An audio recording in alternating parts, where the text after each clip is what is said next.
مراد سعید کے جو ایک کنٹینجنٹ تھا اس کو اسپیشل ٹاسک دیا گیا تھا، وہ اس کنسپریسی میں شامل تھا اور وہ اس کو لیڈ کر رہا تھا، ورنہ انلیگل افغان شہریوں کا کیا کام، ورنہ دہشت گردوں کا، ورنہ وارداتیوں کا، ڈکیتوں کا کیا کام کہ وہ اس جتھے کے ساتھ آئیں۔ جتنے لوگ فرنٹ لائن سے پکڑے گئے ہیں کوئی ایک مہذب شہری نہیں ہے۔ سیاسی ناکامی کو چھپانے کے لیے لاشوں کی ایک سیاست جو آپ نے شروع کی ہے، یہ ایک غیر قانونی پرتشدد احتجاج تھا، اور یہ اس میں غیر قانونی طور پہ اسلحہ لایا گیا تھا، بلا اشتعال فائرنگ کی گئی تھی، اور اسٹیٹ نے اور لا انفورسمنٹ ایجنسیز نے حد الوسع جو ہے وہ ریسٹرینٹ شو کی۔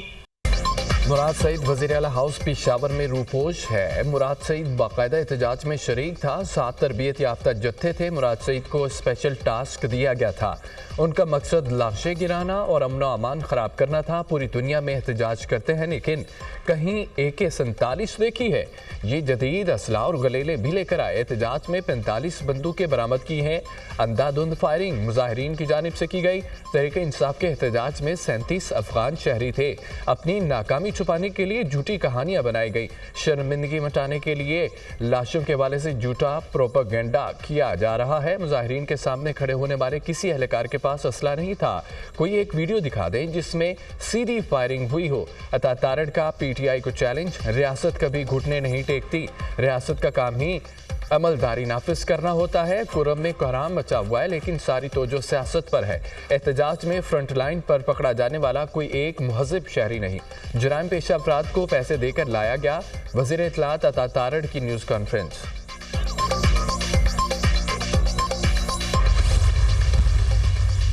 ریاست پاکستان کے خلاف مذموم پروپیگنڈے میں ملوث افراد کی شناخت کے لیے جوائنٹ ٹاسک فورس کا قیام۔ چیئرمین PTA کی سربراہی میں 10 رکنی جوائنٹ ٹاسک فورس تشکیل، دیگر اداروں کے افسران بھی شامل۔ وزیر اعظم کے احکامات کے تحت جوائنٹ ٹاسک فورس کا قیام عمل میں لایا گیا۔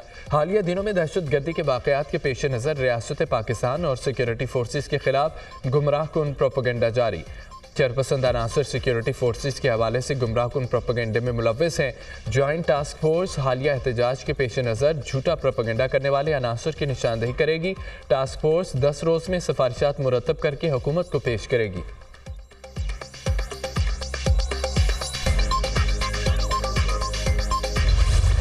پاک فوج کا پرتشدد ہجوم سے براہ راست کوئی ٹکراؤ نہیں ہوا اور نہ وہ اس کے لیے تعینات تھی۔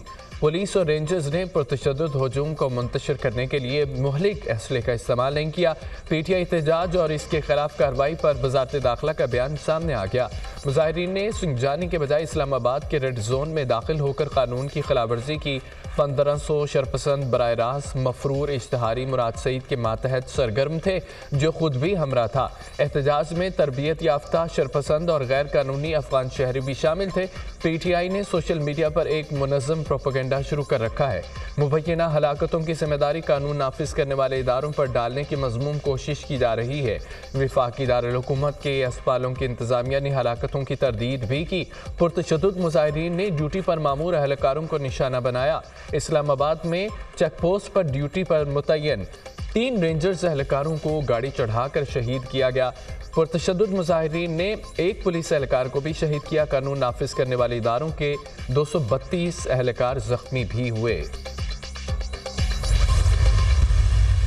سیف نے جو کہا ہے کہ جی یہ عجیب سی بات انہوں نے کہی نا کہ خان صاحب نے کہا کہ سنجانی پہ بھی آپ بیٹھ سکتے ہیں، تو یہ بات پہلے کرنی چاہیے تھی تاکہ سب ورکروں کو پتہ ہوتا اور پھر اس پہ بات چیت ہوتی۔ اگر کوئی وزیر یا کوئی وہ اگر وزیر اعلیٰ کے خلاف بیان دیتا ہے تو یہ یعنی کہ ایک ایڈوائزر وہ کیسے بیان دے سکتے ہیں وزیر اعلیٰ کے خلاف جبکہ وہ اس کا ایڈوائزر ہو؟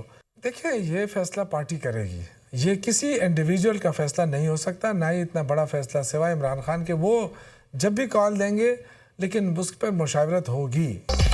مراد سعید اگر اسلام آباد میں تھا تو گرفتار کیوں نہیں کیا گیا؟ خیبر پختونخوا حکومت کے خلاف سازش ہو رہی ہے۔ مانتا ہوں مرکزی لیڈرشپ کے درمیان کوارڈینیشن نہیں تھی۔ پشاور موڑ اٹک پل پر ہی بیٹھ جاتے تو حکومت گھٹنے ٹیک دیتی۔ ڈی چوک جانے پر مرکزی قیادت کو سٹینڈ لینا چاہیے تھا۔ بشرا بی بی کا بہت احترام کرتے ہیں۔